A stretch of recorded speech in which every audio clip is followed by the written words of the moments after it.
Hey, John with GateJak here at Blue Orchard Stables, just outside of Stockton, New Jersey.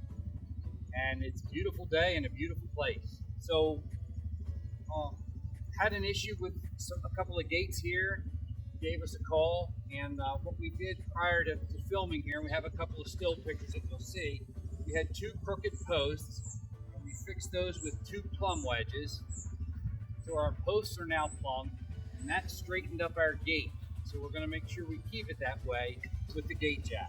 So what we're going to do is now come over here, see where we want to mount our GateJak. Again, metal tube gates are our simplest place to mount them. And we have two U-bolts that come through, just like that. And two lock washers, top and bottom. And that'll be it. So I'll be right back once we get these set on.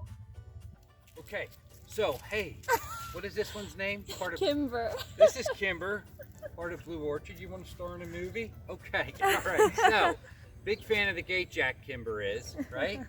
So we installed the top part so you didn't have to see us fumbling around with that. I'm just going to tighten the U-bolts here on the bottom. And again, for metal tube gates, that's our favorite install. That's our simplest install, I'll say, because all it is a U-bolt top, a U-bolt on the bottom, and two lock nuts on either side. So what we had also done prior, and I failed to mention, is I did swing this gate open and back and find out where it was at the lowest point closest to the ground. And again, we put a 1-inch spacer, as you've heard me say in other videos, to set this on to make sure we have our level right on the elevating bracket, and we'll have clearance as we open and shut the gate. So we have a slight variation in height on this one, but anyway, this is the right height for us to mount our GateJak in this spot. So I'm just going to tighten these up real quick. This install took the GateJak itself, once we plumbed the post, about 5 minutes. So again, metal tube gates are the easiest. We're suited for vinyl and wood, but there you'd have some drilling, whereas on the metal tube gates, it's just establish your height, put the U-bolts on there, and then snug them up. And you don't have to tighten them a whole lot. You can just snug them up. And like we are here. One other thing to mention, again, we have it set up where we're in the locked position. Our handle, because this is an active pasture with horses, our handle will be tucked back against the gate when it's in the locked position.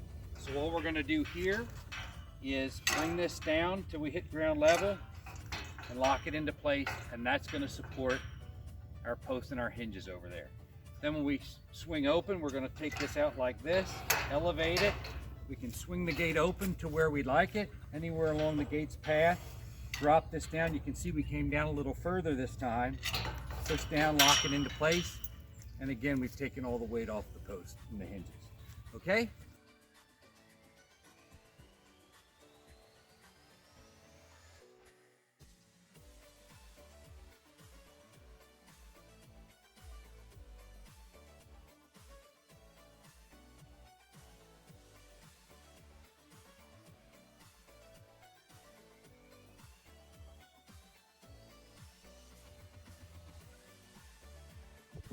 All right, so we're here at our second gate at Blue Orchard Stables.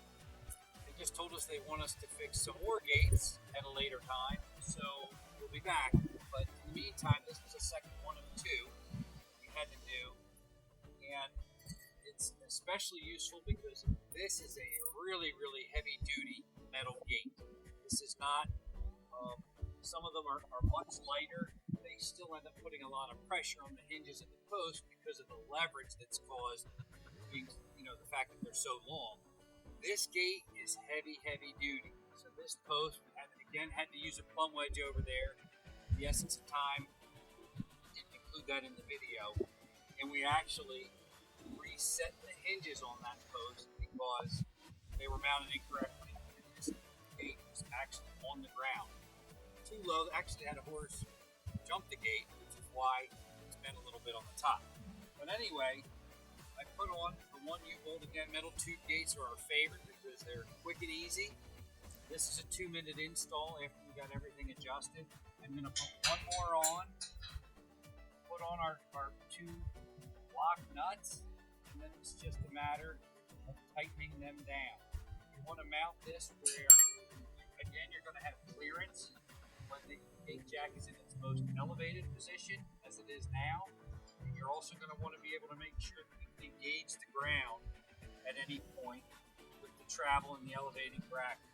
We're at a pretty level spot here. There's probably 2 inches and change in grade over there from here. So the GateJak again will accommodate 14 inches total. We can lock this into position. Even if grade changes all the way, if it drops off over there to 14 inches, we can just go all the way down to here and lock it into place. Not an issue here. And